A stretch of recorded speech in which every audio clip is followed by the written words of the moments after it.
ये जो हम रिकवरी प्रोग्राम फॉलो करते हैं ना, चाहे वो डिप्रेशन के पेशेंट के लिए, एडिक्शन के लिए है, so it is basically preparation for life, क्योंकि मेंटल हेल्थ इश्यूज़ का कोई क्योर नहीं है, ट्रीटमेंट है और मैनेजेबिलिटी है कि आप उसको मैनेज कर सकते हो, आप इन रिकवरी रह सकते हो, आप अपना नॉर्मल रूटीन भी कैरी ऑन कर सकते हो, प्रोवाइडेड आप एक रिकवरी प्रोग्राम के प्रोटोकॉल को फॉलो करो जो WHO ने बनाया है, जो वर्ल्ड हेल्थ ऑर्गेनाइजेशन ने बनाया है, ठीक है। सो क्योंकि ये लॉन्ग टर्म थिंग है, इसमें सिर्फ एडिक्शन की बात नहीं है, इसमें सिर्फ नशे की बात नहीं है, इसमें सिर्फ डिप्रेशन, टेंशन, स्ट्रेस, जो भी दिमागी बीमारियां, सिर्फ उसकी बात नहीं है। इसमें हमने अपनी लाइफ को कैसे लीड करना है, हमने घर का इन्वायरमेंट कैसे रखना है, हमने अपने फैमिली रिलेशनशिप्स कैसे बेटर करने हैं। तो basically it's a programme of skills, और स्किल ना हम एक दिन में नहीं सीखते, बचपन से लेकर आज तक हमने बहुत सारी हमारी ट्रेनिंग हुई है जिसमें हमने स्किल सीखे हुए हैं। हम सब अपनी अपनी कैपेसिटी और स्किल के साथ यहाँ बैठे हैं।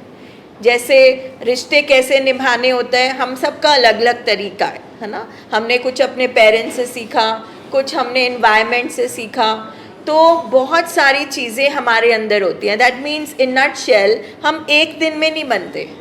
अगर कोई 40 साल का है तो 40 साल लगे उसको बनने में।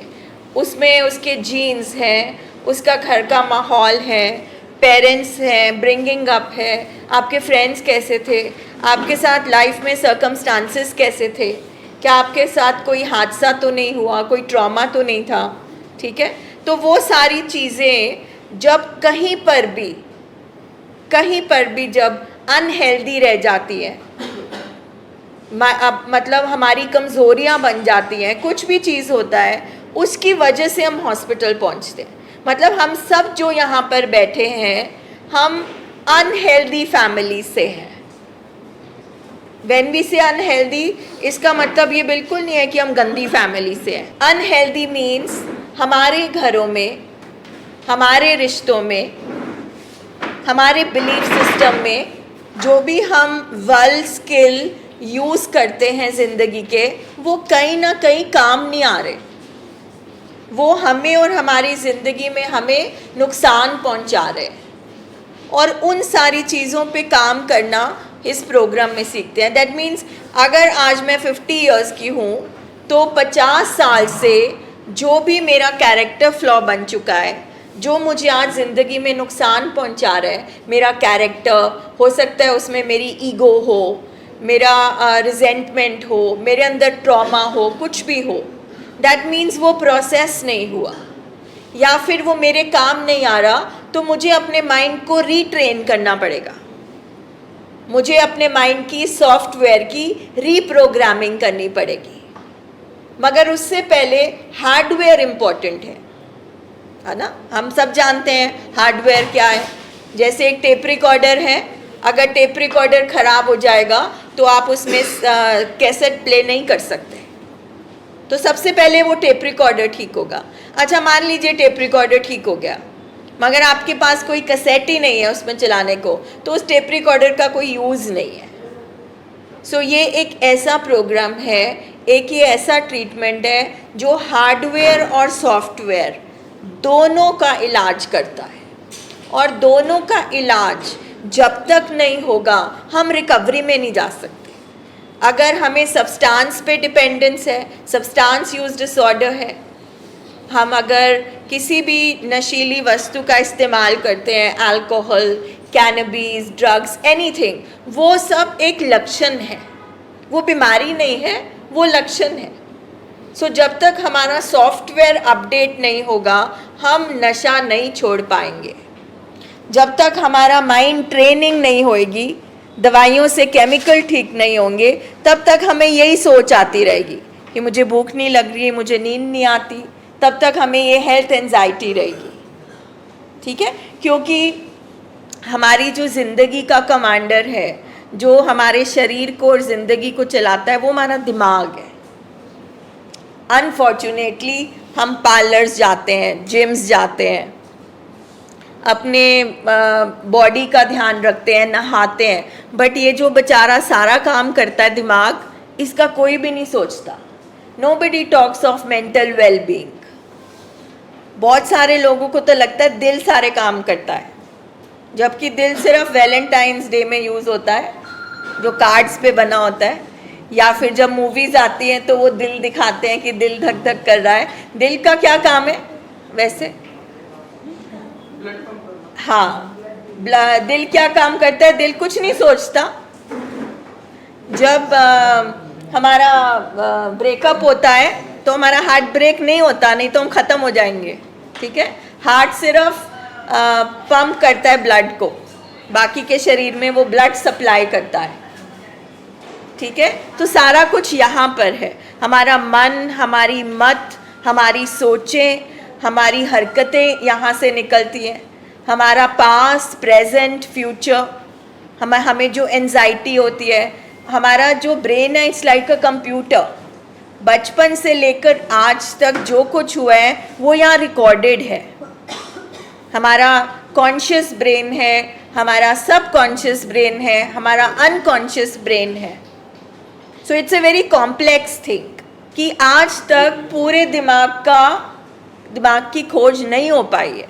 अभी सिर्फ दिमाग के कुछ हिस्से की खोज हो पाई है. So brain is a very complex organ. दिमाग की समझ अभी भी ज़िंदगी में, लाइफ में बहुत दुनिया में कम है, और क्योंकि इसके अंदर क्या होता है वो नहीं दिखता, इनविजिबल है इलनेसेस, चीज़ें, तो उसको समझना और मुश्किल है. और अगर दिमाग की बीमारी हो जाए वो और मुश्किल हो जाती है कि हमें समझ में नहीं आता.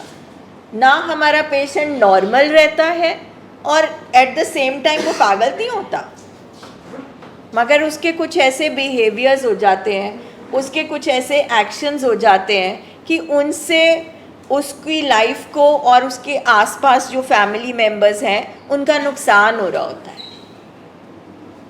तो ये सारी जो चीज़ें हैं वो एक डिसऑर्डर बन जाती हैं. जैसे हम स्टमक डिसऑर्डर की बात करते हैं, हम किडनी के डिसऑर्डर की बात करते हैं. दैट मीन्स स्टमक में कोई नुक्स आ गया है, किडनी में कोई नुक्स आ गए. हम आमतौर पे सुनते हैं उसकी किडनी फेल हो गई. दैट मीन्स उसका वो बॉडी पार्ट काम नहीं कर रहा. तो बिल्कुल इसी तरह से जब हम ब्रेन डिसऑर्डर बोलते हैं तो हमारे ब्रेन में केमिकल्स होते हैं. आज सर साइंटिफिकली, वैज्ञानिक तौर पे भी समझाएंगे कि जो हम ये बोलते हैं मूड ख़राब हो गया, मूड डिसऑर्डर हो गया. जैसे मैं जब सबसे पूछ रही थी तो मेरे हस्बैंड ने कहा कि मैं ना आजकल मेनिया में जा रहा हूँ, एक्साइटमेंट में. मेरा जो दिमाग है वो बहुत तेज़ चल रहा है. तो जब दिमाग तेज़ चलता है, हमारी फैमिलीज़ बोलती हैं जी बड़ी सोचें आ रही हैं, बड़ी तेज़ी आ गई है. तो ये तेज़ी क्या होता है, ये मेनिया क्या होता है, उससे हमारा मूड क्यों फ्लक्चुएट करता है, ऊपर नीचे क्यों जाता है हमारा मूड. तो जिस तरह से हम बोलते हैं कि ब्लड प्रेशर बढ़ा हुआ है, हम किसी से पूछते हैं भी तुम्हारा इतना सिर दर्द क्यों हो रहा है, क्या हो गया, तो आगे से वो पेशेंट बोलता है कि मेरा ब्लड प्रेशर बढ़ गया. दैट मीन्स अगर बॉडी में कुछ चेंजेस आ रहे हैं, जो डॉक्टर बोलता है कि नॉर्मल ब्लड प्रेशर इतना होना चाहिए, सैचुरेशन इतनी होनी चाहिए, शुगर लेवल इतना होना चाहिए, तो जब भी वो बढ़ेगा या घटेगा तो उसके साइड इफ़ेक्ट्स होंगे. बिल्कुल इसी तरह से हमारे ब्रेन में केमिकल्स हैं. केमिकल्स की एक मात्रा होनी चाहिए. अगर वो मात्रा बढ़ जाएगी तो डिसऑर्डर आ जाएगा, अगर वो मात्रा घट जाएगी तो डिसऑर्डर आ जाएगा. और आप हैरान होंगे जब सर एक्सप्लेन करेंगे कि कैसे हमारी बीमारियों की जड़ मूड डिसऑर्डर है. हमारी दिमागी बीमारियां मूड्स पे कैसे टिकी हुई हैं. हम तो आमतौर पे ऐसे यूज़ कर देते हैं, नहीं नहीं मेरा बड़ा मूड ख़राब है. हम बड़ा कैजुअल वे में इसको यूज़ करते हैं, बहुत कैजुअली बोलते हैं जी डिप्रेशन हो गया. डिप्रेशन उदासी से हज़ारों गुना बड़ा है. उदासी तो डिप्रेशन का एक छोटा सा लक्षण है. तो ये बहुत सारी चीज़ें जो हम रेगुलर लाइफ में ऐसे यूज़ कर लेते होते हैं, इनका कुछ मतलब है. ये क्लिनिकल इश्यूज़ हैं, क्लिनिकल प्रॉब्लम्स हैं. ये फिज़िकल प्रॉब्लम है, जैसे बाकी सारी फिज़िकल प्रॉब्लम्स होती हैं।